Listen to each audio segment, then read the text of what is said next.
different approach. I think one of the best things to begin to understand the situation for the Copts and how it's being exacerbated is to establish context for starters. And the fact is, what we are having a hearing about tonight, or today, I'm sorry, is about a phenomenon that has been going on for about 1,400 years. This is not something new.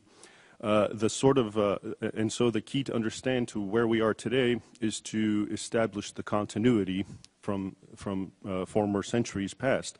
And the amazing thing is, when you look at history, and this is my field, history and doctrine, when you look at these two, especially history, you will find that what happened to the Coptic people when Islam invaded Egypt in the 7th century, and as recorded by reliable Muslim historians, medieval Muslim historians who had no great love for the Copts, when you look at these texts, you will find that they are identical to what is happening today.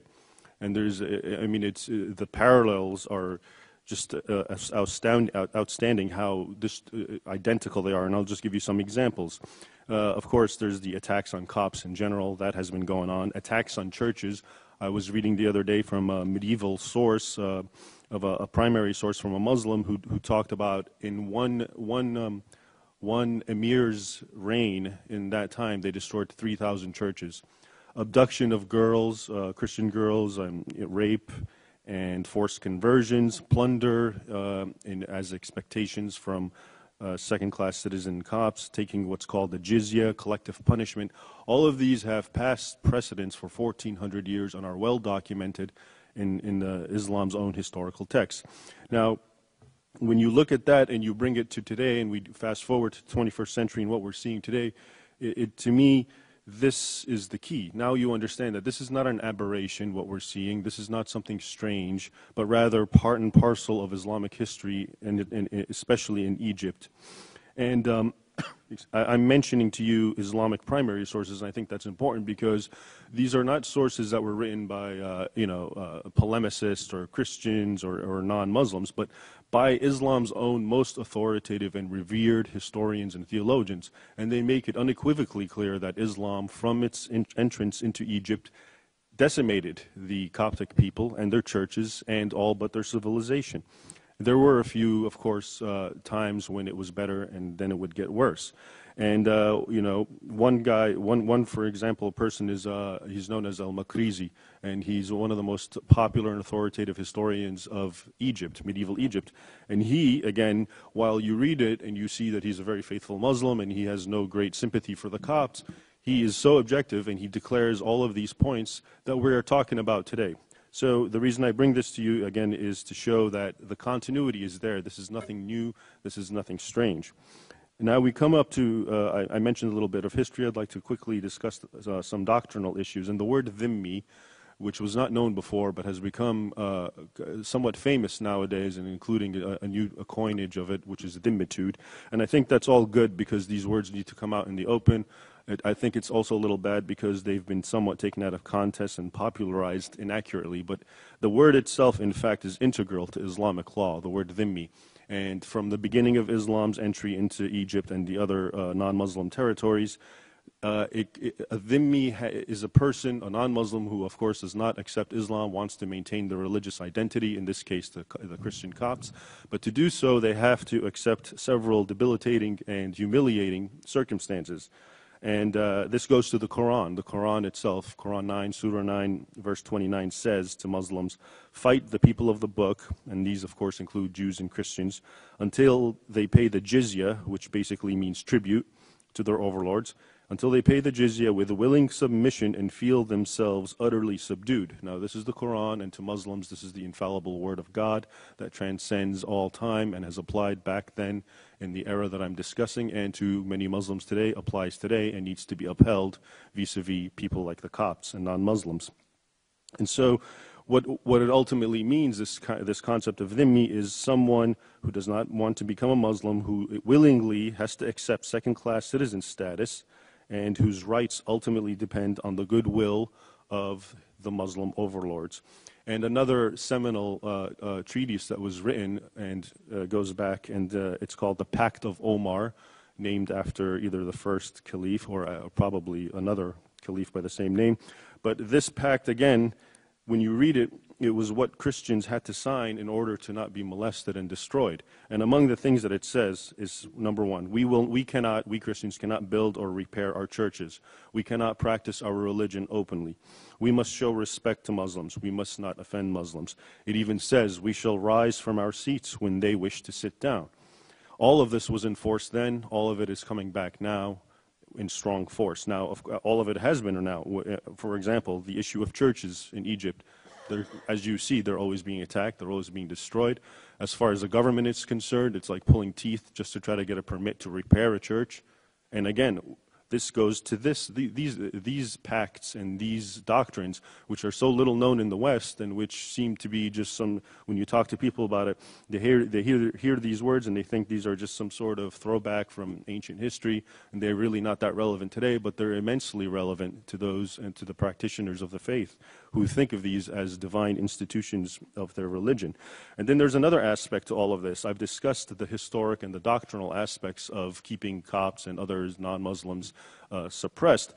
But there's a word that's not well known at all, and it was coined a few decades ago, and it's called Islamicate. And what Islamicate means is that just because Islam teaches, let's say, X, Y, and Z, but as a culture, a Muslim need not necessarily be a religious or a pious Muslim to start doing these things, because they become ingrained and permeate the culture.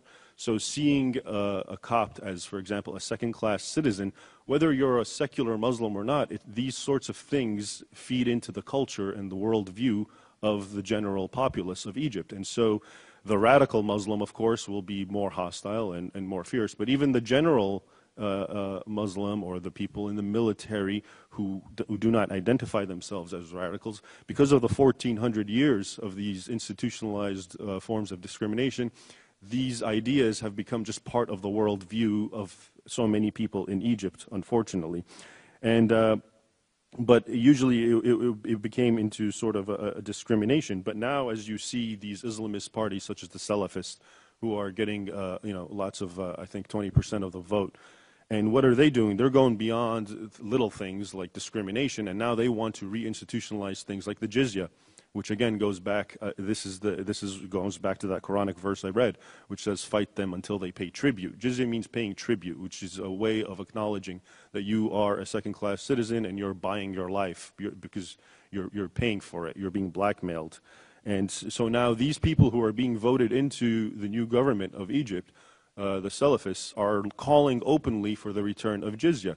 And of course, it's not just a matter of money, but with the return of jizya comes all of these other aspects of quote-unquote dhimmitude to be expected of Copts, which includes no more churches at all whatsoever, no more, you have to hide your religious identity, no crosses in public, and so forth, and all of these other types of debilitations. Now, and then you have the Brotherhood. Now, the Brotherhood, of course, the problem is I think there's so many people who see the Brotherhood and the Salafists as sort of, one's moderate and one's radical. That's, of course, a joke. The Muslim Brotherhood, a better way to see it, or to give you an American analogy, is you can think of them as the Muslim Brotherhood are the Democrats and the Salafists are the Republicans. In other words, they're two faces of the same coin. Because in America, Democrats and Republicans, of course, have different viewpoints, but they are all based on the same source, and they are all based on the same paradigm. And it's the same for the Salafists and the Muslim Brotherhood. Whatever their little differences are, they all go back and trace their sources to sharia law, which is which is clear-cut what it says. But also the Muslim Brotherhood are a little smarter than the Salafists because they know the game and they know they're not going to sit up now and start talking about institutionalizing jizya or dhimmi status for Copts. They're not going to say that now, whereas the Salafists will say it now. But at any rate, now you have these two groups who are about 60% of who won 60% of the votes, and their opinions of the Copts go straight back to what I was discussing from 1400 years ago, which is this worldview that they are there to be plundered, kept suppressed, and their churches destroyed, and this is why we're seeing it all now. Now, I started earlier by saying that somewhat we're here having a hearing about a phenomenon that's been going 1400 years. So why are we having a hearing? Why is this new? It's new because it's sort of, this goes to somewhat of intellectual history, but if you look at what happened last 200 years of the colonial era, when the Western powers invaded and colonized the Muslim world, What happened then is, and this is a fact, is so many of the Muslims turned their back on Islam in a way. In other words, they were just secular, and Islam was just something that, you know, was not taken seriously. And this is well known. And a perfect example, of course, is Ataturk, who abolished the caliphate in 1928, I believe.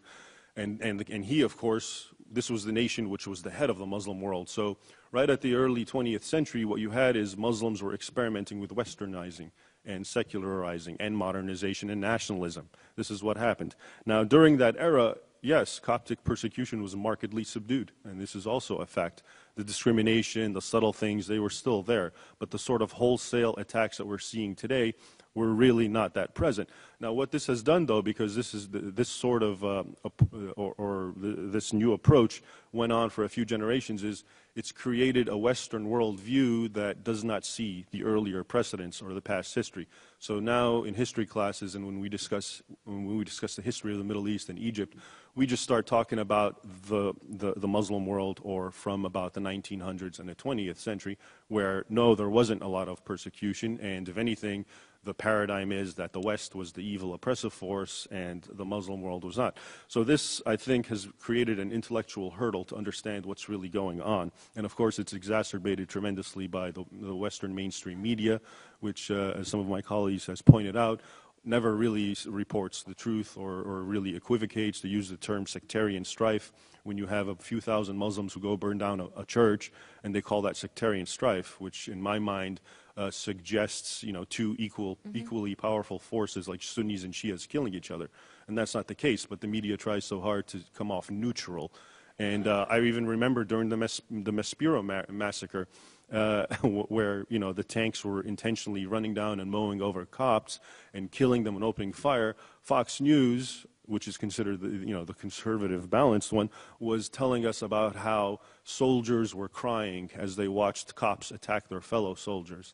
Okay, and so, and then the holders and the articulators of knowledge in the West have completely undermined reality, and the same goes with academia. Academia, especially area studies, seems to exist solely now just to put the best spin on things and to make, you know, if you're, you know, area studies in Muslim world, none of these things that we're talking about, these historical aspects, these primary sources, Quranic and historical that I quoted, you'll never hear these. And I know on first-hand experience. I was at Georgetown, for instance, for a while, and every class was based upon how either the Islamic world has been abused or how, you know, we have to understand them, we have to appease them, and this sort of thing.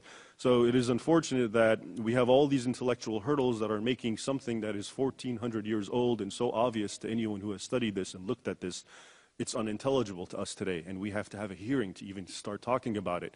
And it is because of all of these forces, you know, whether they're intellectual history and sort of anachronisms, or whether it's the mainstream media and political correctness run amok, or academia.